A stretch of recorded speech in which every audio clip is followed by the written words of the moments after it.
संजय राऊतांना घरात घुसून मारू अशी धमकी शिवसेना आमदार राजेश मोरेंनी दिली।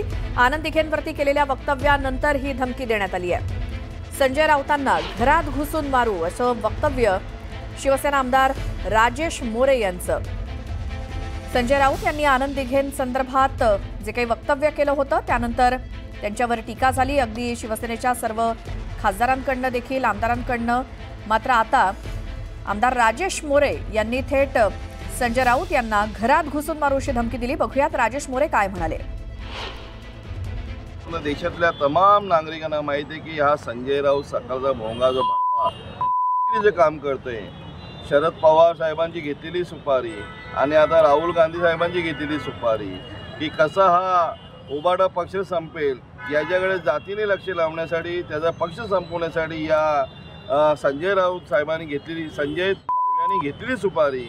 आणि आज तो आमच्या आदरणीय जे देवासमान असतात धर्मवीर असलेल्या नेत्यांबरोबर असं जे त्यांनी वक्तव्य केले हे अतिशय चुकीचे आहे। वंदनीय बाळासाहेब ठाकरे तर आम्हाला देव आहेतच, ते कोणाला टाळताच येणार नाही। ते महाराष्ट्रासाठी नाही, संपूर्ण देशासाठी, देशाच्या बाहेर राहणारे भारतीय लोकांसाठी पण बाळासाहेब आपले दैवत्व आहेत। पण त्याचबरोबर धर्मवीरांसारखा काम करणारा धर्मवीर दिघे साहेब हा ठाणे जिल्ह्यातल्या हर एक नागरिकांच्या, हर एक युवांच्या, हर एक ज्येष्ठांच्या, हर एक लोकांच्या घराघरात असणारा हा दिघे साहेब, त्याचप्रमाणे महाराष्ट्रात फिरणारा दिघे साहेब आणि त्याच्याबरोबर चर्चा करणं ही या माणसाला या शोभत नाही। आणि त्याच्याबद्दल उद्गार काढल्याबद्दल आम्ही त्याचा संपूर्ण निषेध करतो आणि भडवा आहे तो म्हणून निषेध करतो। त्यांनी सांभाळून बोलावं, नाहीतर हा शिवसैनिक घरात घुसून मारल्याशिवाय राहणार नाही याची त्यांनी काळजी घ्यावी।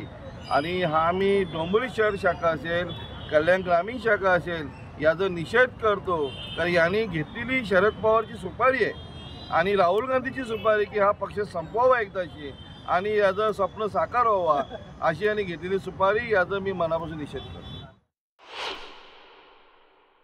राजेशजी, तुम्ही ही थेट धमकी दिली आहे, काय याचा अर्थ समजावा? कुठली धमकी दिली?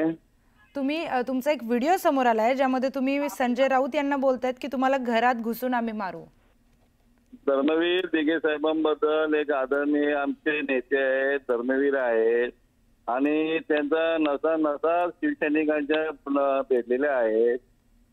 जर असंही वारंवार होत असेल तर आमचं शिवसैनिक परत रस्त्यावर उतरेल आणि काही करू शकेल, परत त्यांनी असं शब्द काढू नये असं आम्ही हुशार बोललेलं आहे। बरं, आपल्यासोबत किशोरीताई पेडणेकर देखील आहेत। किशोरीताई, तुमचं याला काही प्रतिक्रिया आहे का?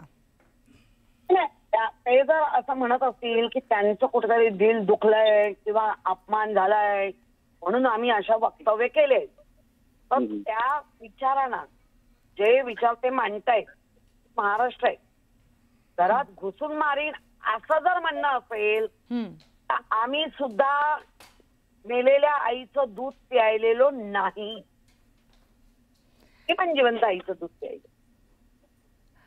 तुम्ही दोघे असेच लाईनवर थांबा सर, तुम्ही देखील लाईनवर थांबा। आनंद दिघे साहेबांचा अपमान झालेला कोणीच खपून घेणार नाही। थेट जाऊयात आपले प्रतिनिधी अजित मांढरे यांच्याकडे। अजित, तुम्ही यांना प्रश्न विचारू शकता। मोरे साहेब, ज्या किशोरीत आहेत त्या म्हणतात तुम्ही 2 पायावर याल पण 2 पायावर परत जाणार नाही, तुम्ही तुमच्या आईचं दूध प्यायलाय, आम्ही पण प्यायलोय, या प्रतिक्रियेला कसं उत्तर द्याल? पिढीला आहे, पण धर्मवीरांबद्दल कोणी बोलत असेल तो कुठलाही शिवसैनिक खपून घेणार नाही, कुठलाही खपून घेणार नाही शिवसैनिक। सर्वजण आईचं दूध पिलेले आहेत, आता आमच्या धर्मवीराबद्दल कोणी बोलत असेल, मुळामध्ये धर्मवीर आनंद दिघेंचा कधीही अपमान आम्ही करणार नाही, केला नाही, कोणालाही करू देणार नाही। हा बस आमचं तेच म्हणणं आहे ताई, आमचं तेच म्हणणं आहे। बस, धन्यवाद धन्यवाद धन्यवाद। सुद्धा त्याच विचारांची आहोत। धन्यवाद ताई, धन्यवाद धन्यवाद, तुमचं मनापासून आभार, शिवसेना पक्षातर्फे मनापासून आभार। ओके,